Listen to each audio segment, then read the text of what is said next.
Fucking heap of shit.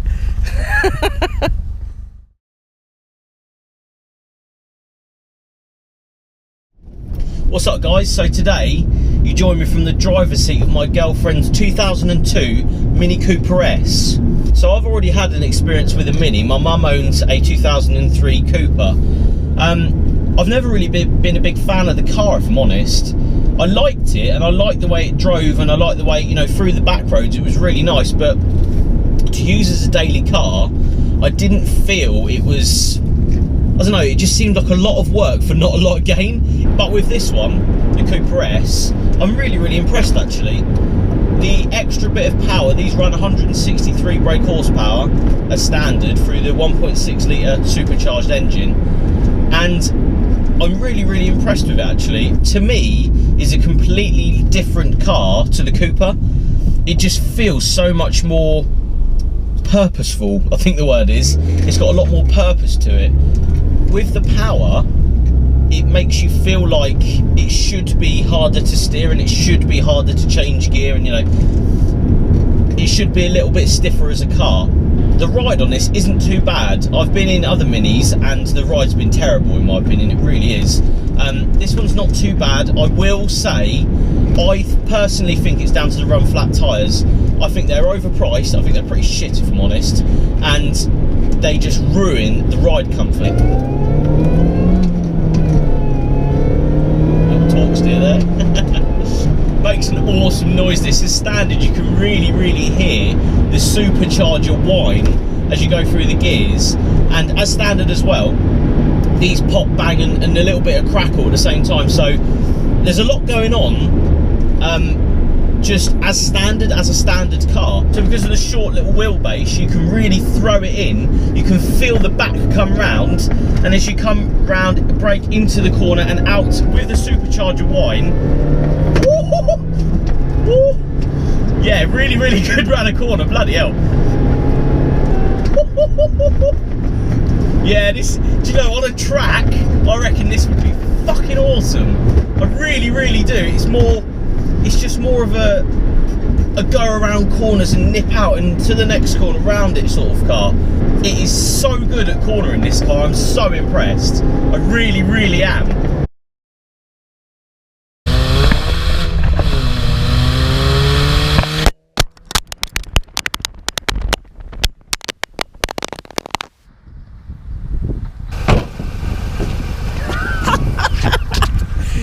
Fucking heap of shit. Well, that's that then. Look at that. GoPros don't go over, what, 45 mile an hour now? Where the fuck's the back of it gone? See, this is the trouble, right? I try and do these things, these nice things, and you buy these nice things for these nice cars and stuff, and they just try and ruin it. Where's the back of it gone? Can anybody see it? Can anybody see where the back has gone? Because I bloody can't. Well, that's that then. No more outside shots for me. So after that riveting display of stuff falling off the car, let's have a look around this Mini Cooper S. Now, I've always sort of liked the style of the Mini Cooper. Only really the S's though.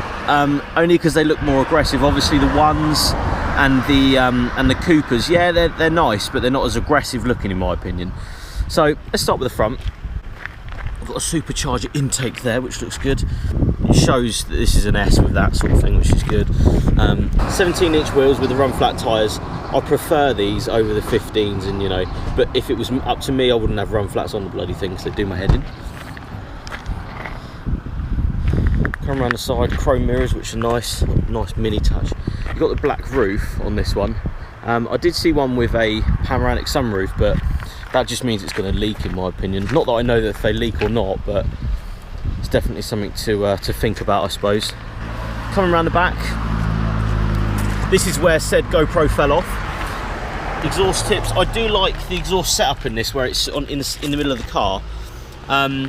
You can buy, what I saw, little sort of diffuser things that go in here, each side, which look really smart. I like the way it sort of, they would look good on the back of the car sort of there.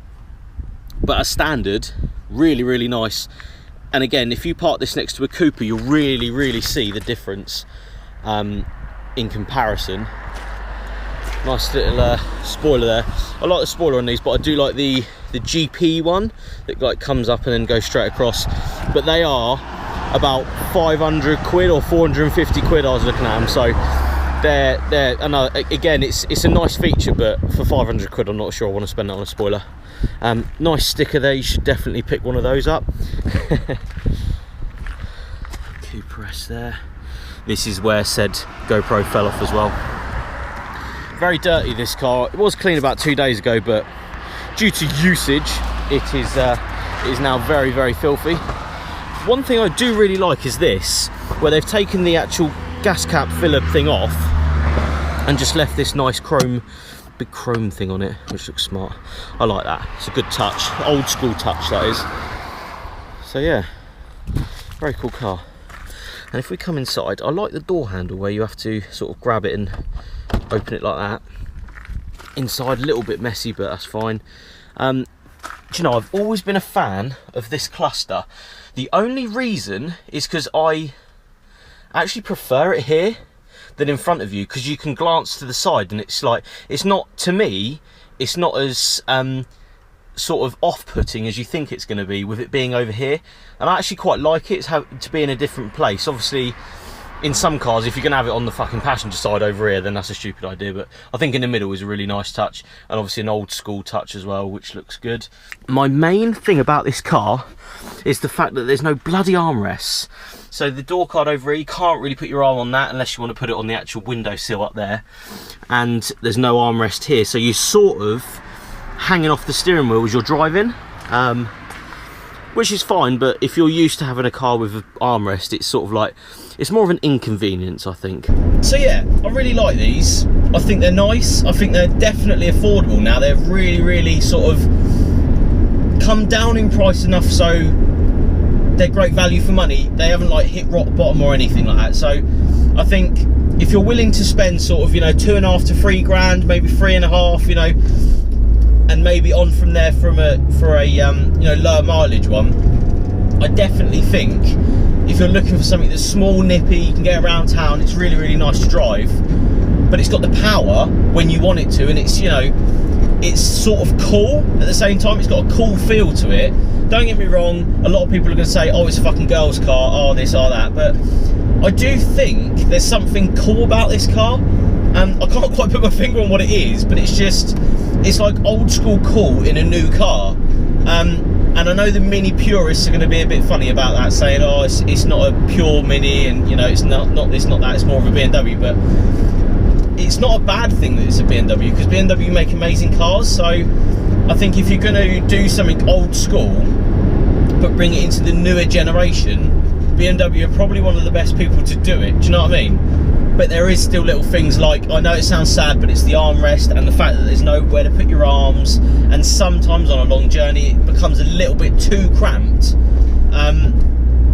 But again, that's just my personal thing, because I like a bigger car. I like, you know, big armrests and, you know, stuff like that. But as a fun little toy to throw around when you want to, you know, nip to the shops here and there, I can really, really see that would be its appeal. It's, you know, it's the cool, fast little car that you can really, is usable. All right, I will admit the boot space is hilarious in my opinion. It is so small, you can literally get 2 bags of shopping in it, I think, and that would be about it. So it's not really the space, and I think the back seats are probably the best place to be, because they are really, really, really comfy. But if you have anyone in the front of it, it means you've got no leg room. So there's, do you know what I mean? It's really good, and then a little thing brings it back, and that's really, it's really annoying, but it still makes it a cool car. Now I know some people might say, if you want a bigger one, go to a Countryman or something like that. I literally cannot stand those cars. I think if you're going to put Mini on something, at least try and make it a little bit smaller than other cars. Honestly, I sat in one once and I thought I was in a bloody Range Rover. I just don't get it. And I know there's a market for it, and I know, you know, there's people that buy them and enjoy them, but to me, this is what a Mini is. It's a little bit of power, nothing, you know, it's going to blow your socks off, don't get me wrong, but it's enough manageable power that you can use it, you know, through your B-roads and, you know, through nice tight sections and in corners and stuff like that. Also guys, what I'd like to put on other videos from now on is tell me about your experiences with these cars, and if you own one, tell me and the rest of YouTube about the problems they have.